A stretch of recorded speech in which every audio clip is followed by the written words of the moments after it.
James and M. Foster are enjoying an all-inclusive beach vacation in the fictional island of La Tolga when a fatal accident exposes the resort's perverse subculture of hedonistic tourism, reckless violence, and surreal horrors.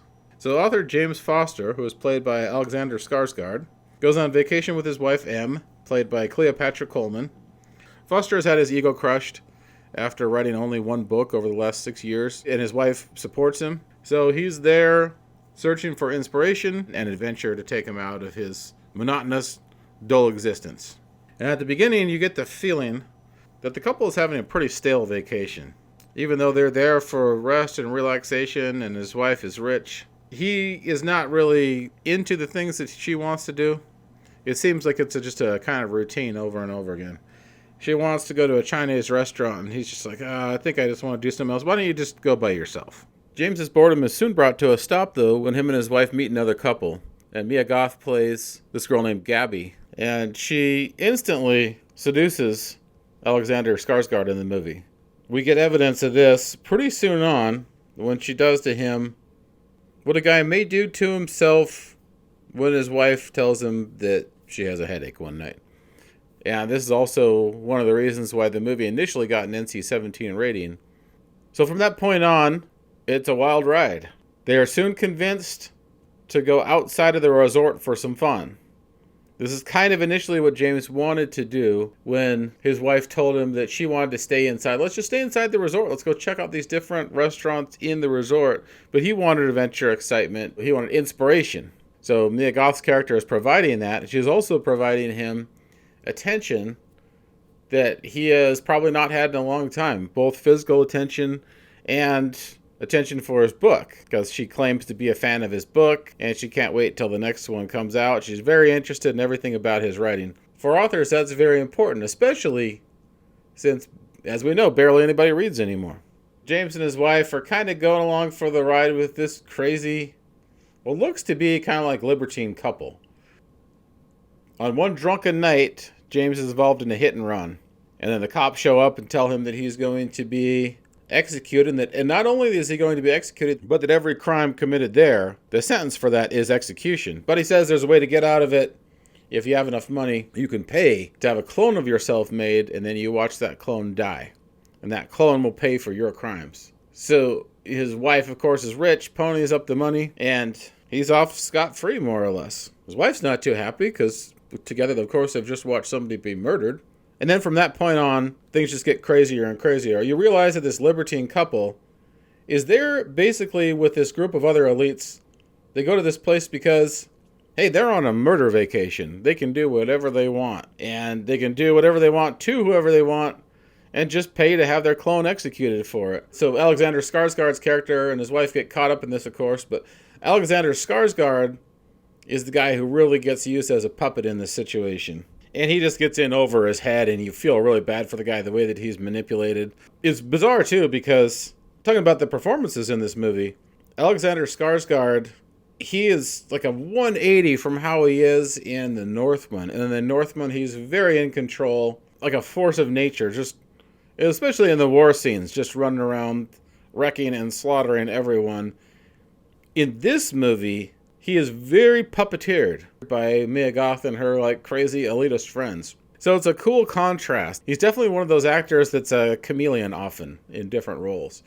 As is Mia Goth. Mia Goth is fantastic in this movie. She's on a roll. I believe in a fair world, she should be nominated for Pearl.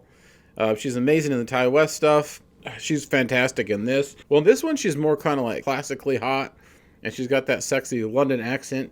But she's also frightening. I mean, you'll see the scene in the trailer where she's pointing a gun at Alexander Skarsgård. Eyes are just bugging out and she's going crazy. Yeah, that's kind of reminiscent of what her character is. Just somebody without any kind of moral compass whatsoever. And bringing Alexander Skarsgård's character along on this journey to just lose all sense of morality himself and just indulge in this murder vacation with him. I think this movie primarily works as kind of a nightmare fuel acid trip experience. And it's also reminiscent of the early Cronenberg's movies, you know, Shivers, Rabid, Videodrome, Naked Lunch, all those kind of movies. They're weird sort of psychedelic, the hallucinations, commentary on class systems like Shivers had, or which is also known as They Came From Within.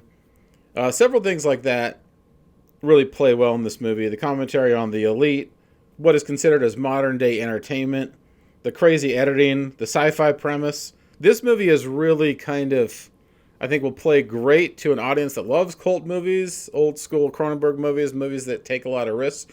This is not a mainstream movie whatsoever. Even though it has kind of a high concept, this is very much a cult movie and not a mainstream movie. So if you're into weird, off-the-wall, indie kind of stuff, or old school Cronenberg movies, the chances are you're going to like this movie. It's a little rough to get through, but I appreciate weird movies like this. And I especially appreciate weird movies like this going to the theater.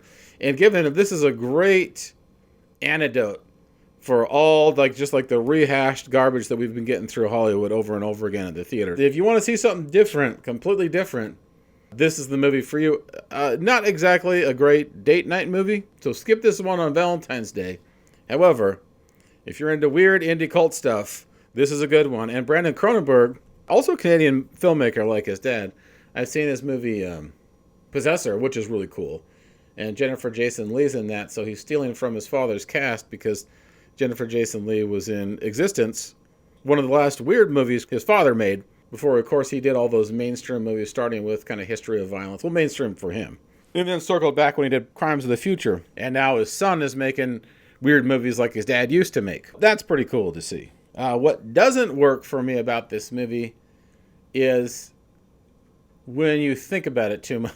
If you just take it as a surface level, weird nightmare fuel experience, but you don't think about, on the travel brochures, they don't mention anything about murder vacations. And people are allowed to leave once they kill their clone. So has nobody talked to anybody else in the real world about this, aside from the people that does everybody just keep it to themselves? How has the outside world not found out about this technology? And how has our own government not tried to use this technology? There's so many questions in this movie that never get answered or even brought up. It's just, this is the world that it exists in. This is how things operate here. But no mention of how they contain anything or how they keep this a secret or even where they got this technology in the first place. That, to me, took me out of the movie, because once you start to think about those kind of things, you can't really... It pulls you out of your suspension of disbelief. But if you ignore those questions, then this movie's a great nightmare fuel experience.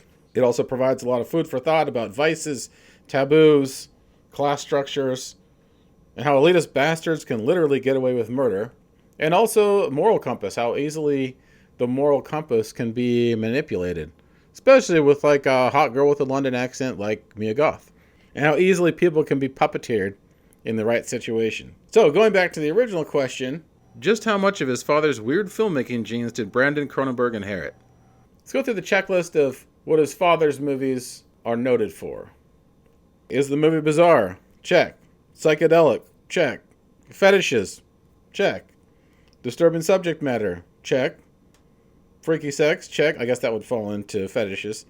Polarizing subject matter? Check. Does it test the limits of the rating board? Check. Does it have non-mainstream appeal but perfect bait for cult movie fans? Check. Body horror? Not so much. This is the only thing that really didn't merge with his father's movies for me. Because the body horror on this is more on the inside than the outside. Okay, Dead Harvey Classroom time. Lessons learned from Infinity Pool. Check the fine print on exotic vacation brochures. Be careful of the company you keep. Murder vacations are expensive and not good for the health of your clone. When a hot girl throws herself at you, there's usually a price to pay. Staycations are underrated. Multiple generations of Cronenbergs have sweet cult movie skills. And last and by far most importantly, don't put your wang in crazy. That's it for this week. Thank you for listening, and until next time, staying on the couch may be boring, but it's also far less risky for your health than going on a murder vacation. Just try and limit the Cheetos.